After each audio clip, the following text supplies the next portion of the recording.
on est parti. Donc, du coup, première partie de simulation de naturalisation par décret. Et je vais commencer par vous demander de me parler du Parlement. Alors, le Parlement il y a le Sénat dedans. Il y a le Sénat et l'Assemblée nationale. Et puis, voilà. D'accord. Et c'est quoi la fonction du Parlement? Euh, il vote les lois et contrôle le gouvernement. Oui, ouais, c'est ça. Ok. Contrôle le gouvernement. Et du coup, ce Parlement, il représente quel pouvoir? Enfin, pas il représente, mais on le lie à quel pouvoir parmi les trois? Législative. D'accord. Et c'est quoi les autres pouvoirs? Il y a exécutif qui est au président de la République et du gouvernement. Oui. Et il y a judiciaire qui est par les magistrats. D'accord. Ok, magistrat, c'est quoi la fonction des magistrats et c'est quoi, du coup, en gros, cette fonction de ce pouvoir judiciaire? Bah, ils punissent ceux qui ne respectent pas la loi. Sanctionne. Sanctionne ceux qui ne respectent pas la loi. Que ce soit, soit avec la prison, soit... Rentrez pas dans le détail. Vous dites qu'il veille à ce que la loi soit respectée et sanctionne s'il n'y a pas de respect de loi. Point.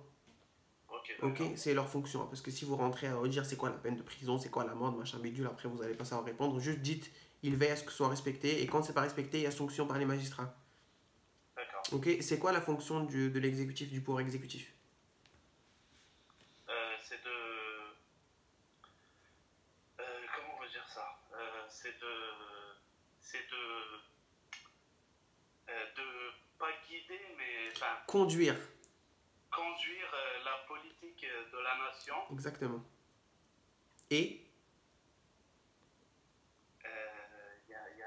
c'est vrai, il y a un autre truc aussi. il y a la gestion du pouvoir armé. C'est eux qui détiennent, Voilà. c'est le pouvoir exécutif qui détient le pouvoir armé. Mais Voilà. quelle entité du pouvoir exécutif est justement chef des armées? Qui est le chef des armées? Le président de la République. Exactement, c'est le président de la République qui est le chef des armées, c'est très bien. Vous pouvez me donner le nom du président actuel? Emmanuel Macron. D'accord. Bah, en quelle année on a institué la 5e République? Le 4 octobre 1958. Ok. C'est grâce à vos vidéos, les dates. Et dites-moi du coup, quel était le premier président de la 5e République? Charles de Gaulle. Ok, bah, donnez-moi tous les présidents de la République en partant de Charles de Gaulle jusqu'à Emmanuel Macron, notre président actuel. D'accord. Donc, le premier, c'est Charles de Gaulle. Après, c'est Georges Pompidou. Valéry Giscard d'Estaing. Tout à fait. François Mitterrand, Jacques Chirac, Nicolas Sarkozy, François Hollande et Emmanuel Macron. C'est ça, on a fait le tour un petit peu. Quel est le président qui avait démissionné là-dedans, parmi ceux qu'on vient de citer? Charles de Gaulle. Ok, d'accord. Vous savez que quand il y a une démission, une incapacité du président de la République d'assurer une certaine fonction présidentielle, qui assure l'intérim? C'est le président du Sénat. Exactement. Et vous saurez me dire quel est comment s'appelle le président du Sénat actuel? Alors, c'est Alain... Non, pas du tout. Celui qui a fait l'intérim après... Ah oui, d'accord, effectivement, excusez-moi. Oui, alors qui a assuré l'intérim? C'est Alain Poher. Alors, du coup, pour reconstituer, Alain Poher, c'est celui qui a assuré l'intérim à la démission de Charles de Gaulle et au décès de Georges Pompidou. Georges Pompidou. Non, Georges Pompidou. Georges Pompidou, merci. Et là, je vous demande le nom du président du Sénat actuel. Gérard Larcher. Exactement, c'est Gérard Larcher. Du coup, s'il y a un problème avec le président de la République, ce sera Gérard Larcher qui assurera l'intérim. Ok. Parlez-moi de l'année 1789. Qu'est-ce qui s'est passé? Donnez-moi toutes les dates que vous pouvez lier à cette année de 1789. Alors, il y a eu la prise de la prison royale de Bastille. De la Bastille, tout à fait. De la Bastille. Il y a eu la déclaration des droits de l'homme et du citoyen. Exactement. Alors, vous me donnez plein de petites infos, mais vous donnez-moi du concret, les dates. Les dates, c'est en 1789. Ouais, Alors, la déclaration, je crois que c'est 26 août. tout à fait. Exactement. Le 14 juillet 1789, c'est la prise de la Bastille. Oui, c'est ça. C'est ça. Et du coup, vous pouvez me dire qui était... Je vois vos têtes. Dites-moi qui était emprisonné à la Bastille. Voltaire. Voltaire, par exemple. Voltaire était emprisonné à la Bastille.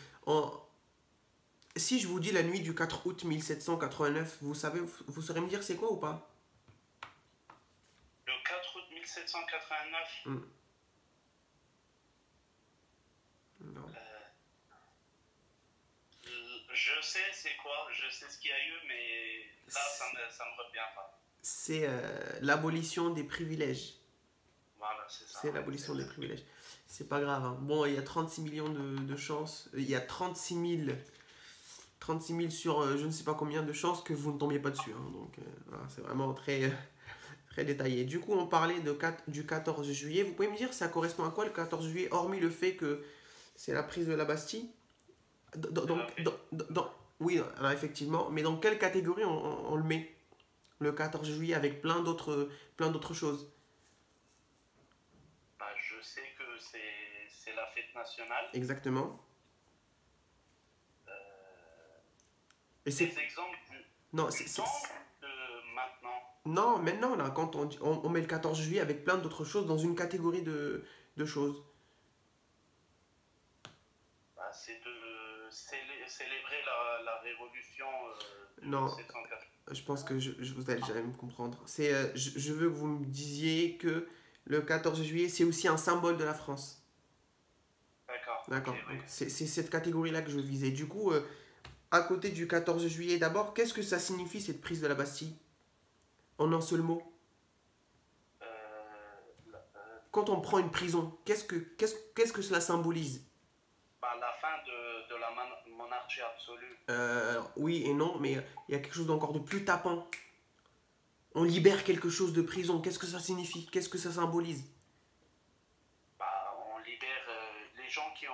surtout avec la prison de la Bastille, ils ont libéré des prisonniers qui ne devaient pas être en prison parce que... Ça, c'est un détail. Mais encore, quand on libère quelque chose, qu'est-ce que ça signifie? C'est quoi la petite chose là qui est très importante? Voilà, c'est un symbole de la liberté. Le 14 juillet, c'est un symbole de la liberté. D'accord?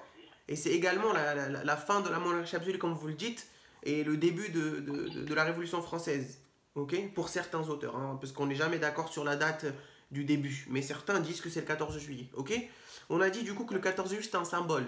À côté de quel autre symbole on peut attacher ce 14 juillet? Le drapeau. Oui, tout à fait. On peut mettre le drapeau. Alors, on peut mettre la devise de la France aussi. Tout à fait. Après, c'est vraiment les symboles ou juste le 14 juillet? Non, je veux les symboles. Là, vous me donnez tous les symboles de la France. Ok, donc on peut mettre Marianne. Oui, avec son bonnet phrygien. Tout à fait. On peut mettre le grand sceau. Oui. La fleur de lys. Tout à fait. Le drapeau. Un dernier. La Marseillaise. La Marseillaise, un dernier encore. Moi, j'avais oublié la Marseillaise. J'ai des drapeaux. Le coq. Le coq, oui, c'est vrai, le coq. Vous connaissez la Marseillaise? Oui. Allez-y, chantez un petit peu qu'on écoute votre voix. Allons enfants de la patrie, le jour de gloire est arrivé. Contre nous de la tyrannie, l'étendard C'est bon, sont très bien. remontés. Merci. Donc, on pourra vous demander de la chanter, hein. Effectivement, si... Je pense que oui. C'est obligé, même. Ah non, non, peut-être pas. Qui l'a écrite, cette Marseillaise? Claude Joseph Fouget de Lille. Tout à fait, c'était Claude-Joseph Fouget En de Lille. 1789. Exactement. Vous m'avez parlé de devise tout à l'heure. C'est quoi la devise de la France?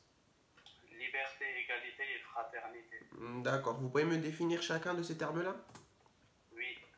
La liberté, bah, c'est la liberté d'expression, liberté de penser, liberté de croire à une religion ou de Alors attendez, pas. stop. Ça, c'est des exemples. Je veux la définition de la liberté. D'accord. Ouais. La liberté, c'est d'être libre, de faire ce que l'on veut, Oui. euh, sans déranger, bah, les autres personnes. Voilà. En fait, ma liberté s'arrête là où ceux des autres Ou commencent. c'est les autres. Exactement. D'accord. Ça, c'est la liberté, la définition. C'est quoi l'égalité? L'égalité, c'est l'égalité entre femmes et hommes, entre races, entre religieux ou Entre tous les citoyens.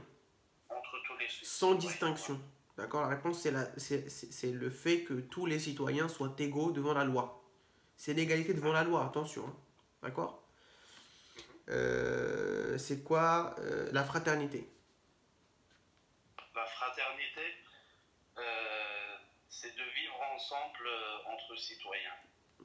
Avoir un esprit fraternel. Donc ça, Voilà. c'est franchement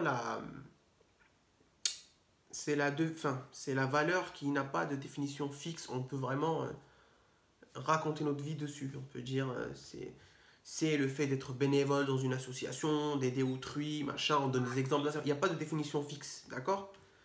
D'accord. Donnez-moi des exemples de liberté, par exemple. Des exemples de liberté, bah, par exemple, quand je suis chez moi, je peux mettre le son de ma télé à fond, enfin à fond, non. Je suis libre de mettre le son de ma télé autant que je veux, sauf que je ne dois pas déranger les voisins. Ok, d'accord. Une autre liberté? Bah, je suis libre de croire à une religion si j'ai envie, ou si j'ai pas envie, bah, je n'y crois pas. D'accord. Si je vous dis la liberté d'expression, qu'est-ce que cela vous évoque? La liberté d'expression, bah, c'est de s'exprimer, c'est de dire ce que l'on pense, Dire ce que l'on pense sans... sans injure, sans inciter à la haine, et puis sans discrimination. Ok. Sans injure, sans diffamation. Voilà. C'est vraiment le fait de pouvoir dire tout ce qu'on veut, tout ce que l'on veut, pardon, sans porter d'insultes, parce que c'est après, là, quand on porte des insultes, c'est des infractions pénales, et après on part au tribunal. Bon, alors on va faire une petite pause.